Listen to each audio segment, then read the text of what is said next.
Hai guys, kenalin aku Vini. Bisa dibilang aku adalah seorang introvert person yang punya trauma masa kecil, tapi hobi ngedesain dan juga ngedit video. Di sini aku mau sharing sama kalian gimana caranya sembuh dari ini. Karena aku sendiri punya pengalaman tersebut. Aku dulunya itu pernah melakukan hal itu dan cukup membekas di sini. Aku khawatirnya nanti di-banned jadi aku nggak bisa share fotonya atau nunjukin ke kalian. Nah, buat teman-teman yang lihat video ini, please keep watching this till end karena aku harap kalian bisa share ke teman-teman kalian yang punya pengalaman yang sama atau justru kalian sendiri yang ngalamin hal itu dan pengen banget untuk sembuh tapi nggak tahu caranya gimana. I'm here karena aku adalah orang yang pernah ngerasain hal yang sama kayak kalian. Dan sekarang alhamdulillah aku sudah sembuh, sudah nggak ngelakuin itu lagi. Terakhir itu 2023. Dan gimana caranya aku sembuh? Langsung aja yang pertama itu, please jauhin diri kalian dari lingkungan atau orang yang membuat kalian ke-trigger untuk melakukan hal itu.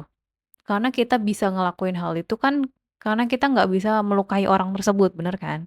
Jadi akhirnya kita melukai diri kita sendiri. Sedih banget, sumpah. Jadi please, kalau kamu mau sembuh dan kamu masih ada di sekitar lingkungan itu, entah itu keluarga kamu, teman kamu, atau bahkan relationship kamu sama pasangan, please keluar dulu dari mereka. Jauhin diri kamu dari mereka, selamatin diri kamu. Please, kamu harus selamatin diri kamu dulu kalau kamu emang mau sembuh. Karena kalau kamu masih tetap di sana, kamu bisa ke-trigger lagi entah itu minggu depan, besok, atau bulan depan, atau bahkan tahun depan. Jadi itu dulu yang pertama. Yang kedua, jauhin benda-benda tajam itu dari hadapan kamu, dari pandangan mata kamu. Jangan ada satupun benda-benda tajam, bahkan kuku kamu sendiri ini, please potong. Dan untuk keluarga atau teman-teman kamu yang punya teman kayak gini, please jauhin itu dari mereka. Karena itu bahaya banget ketika mereka udah mulai emosinya udah nggak stabil, mereka mulai nggak terkendali, itu bahaya banget ketika itu ada di pandangannya mereka. Jadi buang itu jauh-jauh. Kalau emang pengen marah, pengen pengen menyiksa sesuatu, ya ambil yang benda-benda yang nggak tajam gitu, yang kayak boneka, botol atau apa yang bisa kamu remukin. Terus yang terakhir adalah shout out, cerita ke teman-teman yang kamu percayai. Kamu pasti punya teman-teman yang bisa kamu ajak cerita, khususnya untuk cewek-cewek nih.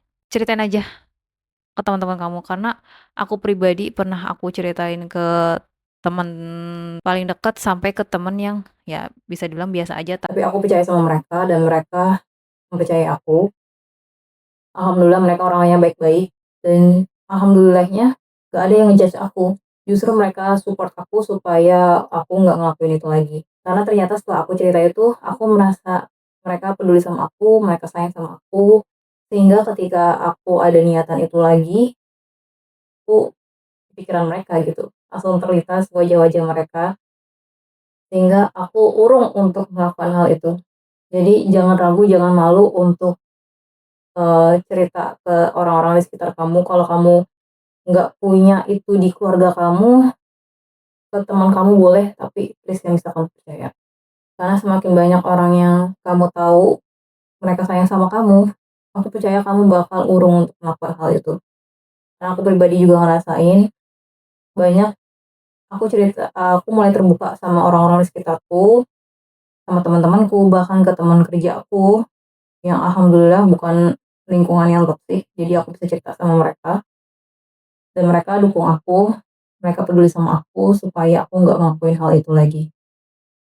Jadi jangan takut untuk di-judge, jangan takut untuk berpikir bahwa mereka malah akhirnya nanti memilih untuk menjauhi kamu karena takut kamu dianggap gila. Enggak sama sekali, justru mereka bakal support dan itu bakal bisa ngebantu kamu untuk sembuh dari perasaan itu.